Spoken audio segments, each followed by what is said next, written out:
ഇതെന്താ സംഭവം എന്ന് മനസ്സിലായ?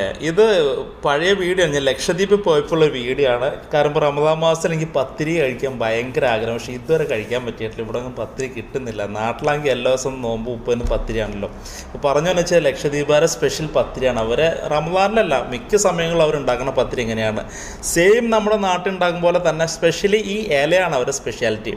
അവരെല്ലാവരും വീടിന് മുറ്റത്തുള്ള ഇലയാണ്. ഇലയുടെ പേരെനിക്കറിയില്ല കേട്ടോ. ലക്ഷദ്വീപിലുള്ള ആരും വീഡിയോ കാണുന്നുണ്ട്, കുറേ പേര് എൻ്റെ വീഡിയോ കാണുന്നുണ്ട്. ഞാൻ വന്നതിന് ശേഷം ഈ ഇലയുടെ പേരൊന്ന് മെൻഷൻ ചെയ്തു കേട്ടോ.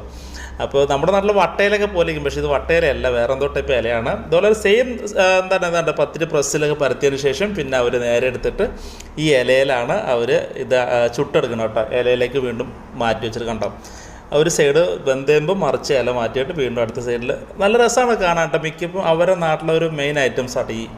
ഇവർ ഫത്തിരി എന്ന് പറയും, നമ്മൾ പത്തിരി എന്ന് പറയും. ആ വ്യത്യാസം കേട്ടോ. പക്ഷേ ടേസ്റ്റ് നമ്മുടെ നാട്ടിലൊക്കെ ഒന്നുകൂടെ ടേസ്റ്റാണ്. കുറച്ചൊരു എണ്ണമഴയൊക്കെ വന്ന ടൈപ്പ്. എനിക്ക് ചെന്ന സമയത്ത് കിട്ടിയ ബ്രേക്ക്ഫാസ്റ്റാണ് നൂറിൻ്റെ ഉമ്മ ഉണ്ടാക്കിയ സ്പെഷ്യലായിട്ടുള്ള പത്തിരിയും മീൻ മുളകിട്ടതും മീൻ തേങ്ങ അരച്ചതും. പിന്നെ ഈ മീനിൻ്റെ പേരെനിക്കറിയില്ല കേട്ടോ. ഉമ്മ അവിടെ പോയി കടലിൽ പോയി പിടിച്ച മീനാണെന്ന് പറഞ്ഞത്, എൻ്റെ പേര് മറന്നു. നീളമുള്ള മീൻ എല്ലാം കൂടി നല്ലൊരു ബ്രേക്ക്ഫാസ്റ്റാണ്. ഇപ്പോൾ പെട്ടെന്ന് എനിക്ക് നോമ്പിൽ പത്തിരിയുടെ ഒരു ഓർമ്മ വന്നപ്പോൾ ഈ വീഡിയോ മെൻഷൻ ചെയ്തതാണ് ഞാൻ.